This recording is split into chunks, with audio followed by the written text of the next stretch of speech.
Salut à tous, alors j'ai acheté cette pince ampère métrique chez Banggood pour 17 €. Ça semblait être une bonne affaire étant donné que ça fait un joli appareil, pas très grand, affichage sur 6000 points et sélecteur automatique de la mesure. Il n'y a pas de commutateur rotatif, comme on le voit, c'est censé trouver tout seul qu'est-ce que son mesure, des ampères, des intensités, etc. Mais pour le moment j'ai un souci, ça ne fonctionne pas comme je veux. Alors on va d'abord présenter, ça c'est la boîte dans laquelle c'était fourni, donc c'est le modèle X3. C'est fourni avec une petite notice en anglais qui explique les différentes fonctions et ce que ça ne fait pas. On voit que ça ne fait pas les courants continus puisqu'il n'y a pas la coche dessus. Les précisions que l'on peut obtenir dans chaque calibre, à quoi sert chaque bouton. C'est plutôt bien fait. Il y a une petite pochette de transport, des embouts pour boucher les cordons fournis. En cordon, il y a cette sonde de température, une sonde de type K, on peut supposer, puisque c'est deux brins soudés en bout. Et il y a ces cordons de qualité, tout ce qui est plus convenable, et de longueur d'à peu près 80 cm. Et cet appareil fonctionne avec deux piles d'1,5 V. Alors pour être sûr que ce ne sont pas mes piles, eh j'ai amené un autre multimètre et on va commencer par tester les piles que j'insère dedans.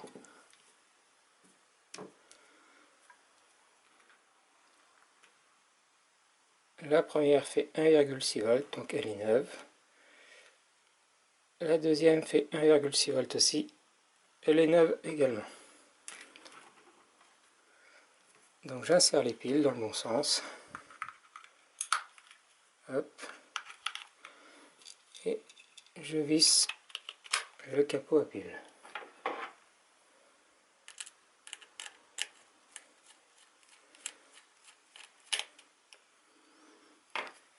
Voilà. Et je vais pouvoir insérer les pinces. Je l'allume. Alors comme on le voit ici,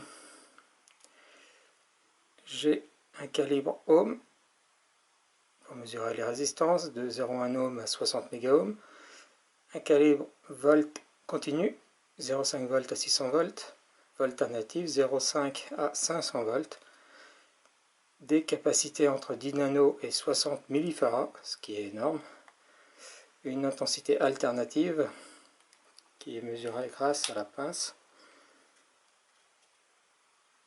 un test sonore de contact électrique, un test diode, une température, degrés Celsius Fahrenheit, et NCV qui est une détection de courant électrique. On va commencer par celui-là, c'est assez simple. On appuie sur le bouton NCV et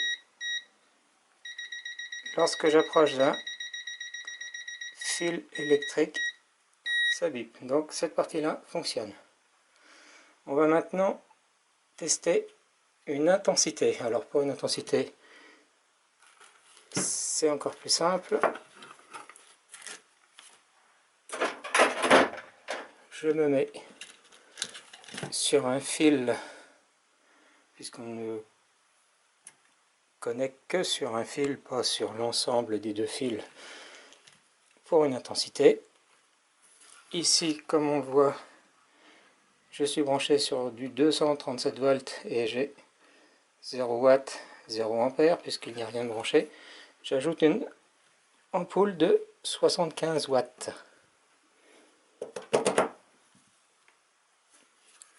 Ici, j'ai une intensité de 0,32 ampères et lui m'affiche une intensité de 0,27 ampères, ce qui est pas mal. Maintenant, je branche à la place un radiateur électrique d'à peu près 700 watts. J'allume le radiateur.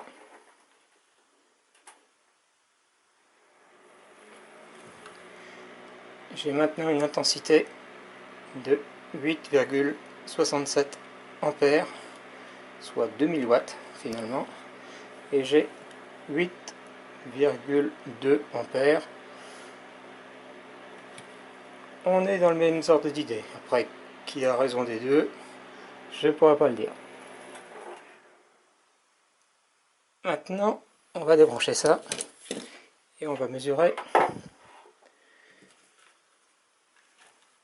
une tension.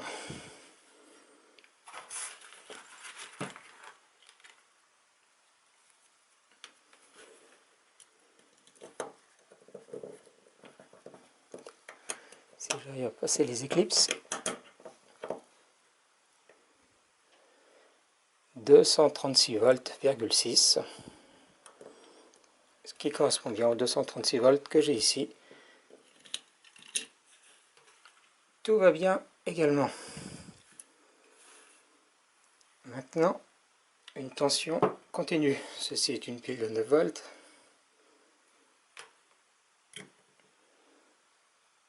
Je mesure 8,81 volts.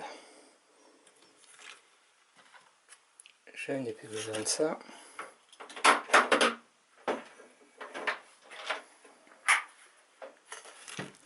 Je suis en volts ici.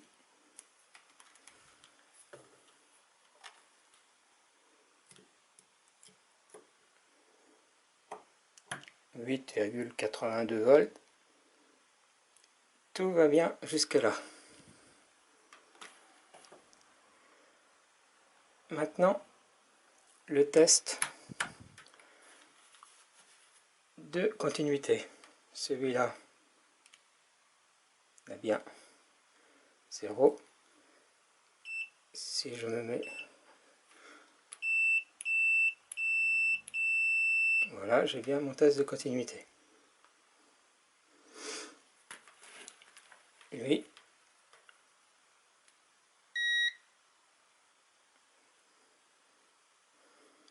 il m'affiche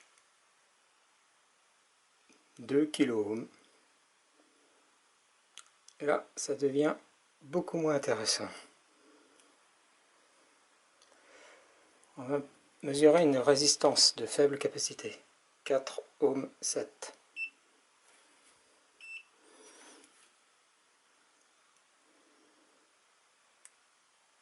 J'obtiens 5,2 ohms, ce qui est normal.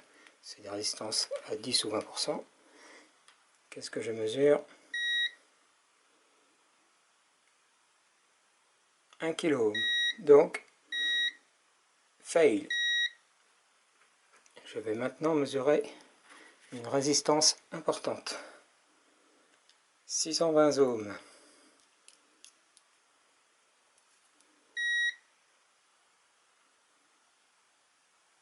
J'obtiens une valeur qui évolue entre 1 et 6 kΩ. Fail. L'autre multimètre.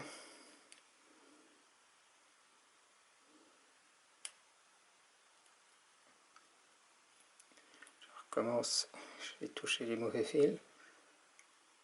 615 ohms. Je suis bien dans les valeurs indiquées. Je vais maintenant tester une diode. Ceci est une diode à jonction classique, le moins du côté de la bague. Et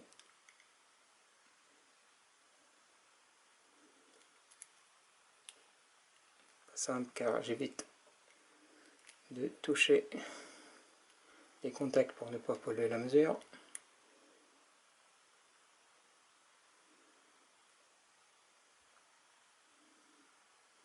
On a une tension inverse de 0,2 volts.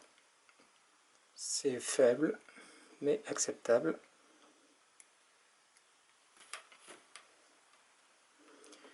Je me remets dans la même configuration. Et j'obtiens 10 kΩ. Il n'a pas détecté le bon mode. Je vais le forcer dans le mode diode.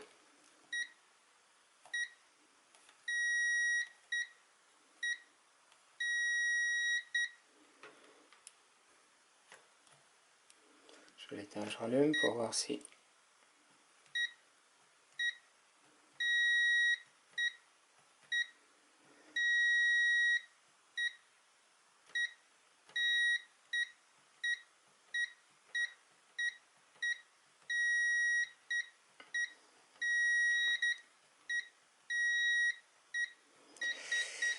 C'est très soupolé puisque le mode...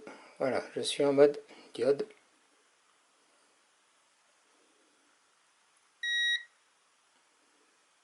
Et c'est repassé en kΩ. Et donc ça ne mesure toujours rien. On va essayer le mode capacité. Alors ceci est une capacité ou condensateur de 47 nanofarads. On va la tester ici.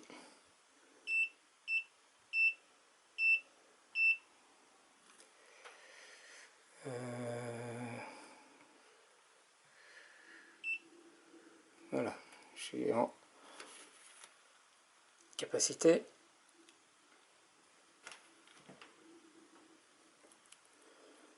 Comme je disais, 47 nanofarads. Je mesure 45 nanofarads. C'est bien. Ça, c'est un 10 microfarads chimique.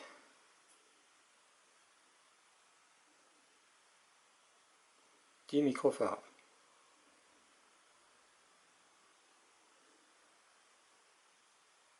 Voilà, 10,5. Revenons sur notre animal.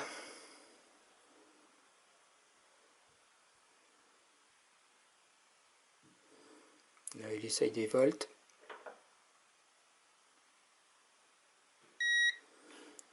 On va essayer de le forcer.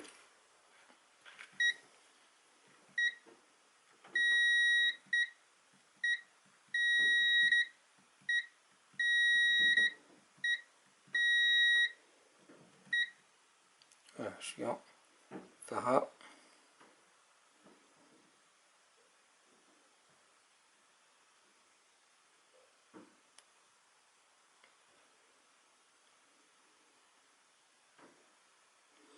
Et il m'affiche rien du tout. Je vais passer sur le 47 nanofarads.